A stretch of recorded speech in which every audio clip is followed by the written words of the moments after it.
Today we're gonna cover the more complex epithelia. So last time it was simple epithelium, and today we're gonna cover stratified squamous keratinized, stratified squamous non-keratinized, transitional epithelium, and glandular epithelium. And now we're going to compare it to a squamous surface that does not have keratin.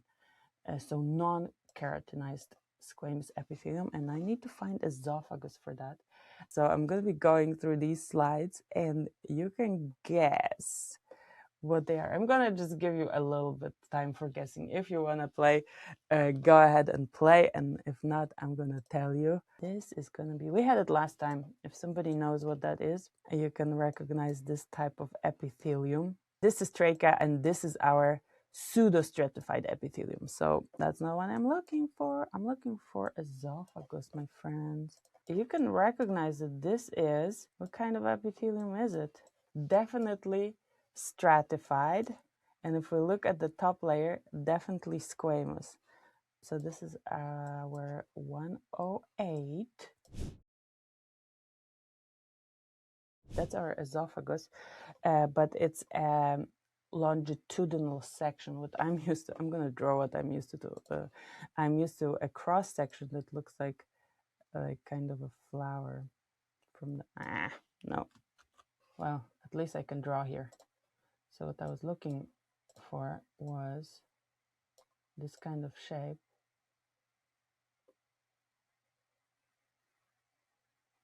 In a cross section, and when you like cut it here, and then flatten it out, it's gonna be what we have on the slide right now. So let's have a look at it. How is it different from what we just saw? I'm gonna show you something super cool. Look at this. It's the cross section of a finger. So have a look at how thick this is here. This is our epithelium, and how much of this keratin protection is on top. Here is fantastic. And this is super dark. The slide is, it's difficult to cut a slide that has bone in it. And here, this is also, because then not everything is even, and this bone is obviously decalcified. So here is bone, but it's super thick, right? And here, it's not that thick. It has these like indentation that would look like my flower drawing if we had the whole thing as a circle. But let's focus on our esophagus right now. So this is squamous, but squamous non-keratinized. And this is our esophagus.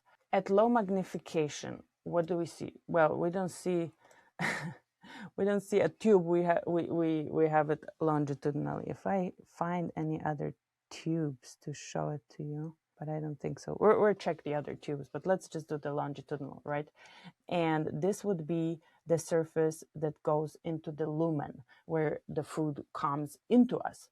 So here food comes and is encountered with a protective layer. This is called so-called luminal surface, and it's multi-layered because the esophagus has to tolerate friction from food, from everything passing, you know, soft food and not so soft food. Sometimes when I see what my kids put into their mouths, some of this is not soft, like sticks or pieces of wood. That's definitely not soft. So it needs some protection. But it is not exposed to air in the same way skin is. So it doesn't need protection from drying out because this is moist. It just stays inside of us. Where's this is trachea, and next to, you're going to feel your esophagus when you swallow. That's where it's going to be. Anyway, it doesn't need to have protection from drying out. And here we have esophagus. This is our stratified squamous non-keratinizing. They are both non-keratinizing, both esophagus and vagina. And in the slide, we just saw the esophagus. And again, we have connective tissue at the bottom, and there is going to be a basement membrane, basal layer of cells, intermediate layer, and flattened apical cells. If we don't have keratin, this is going to be non-keratinized.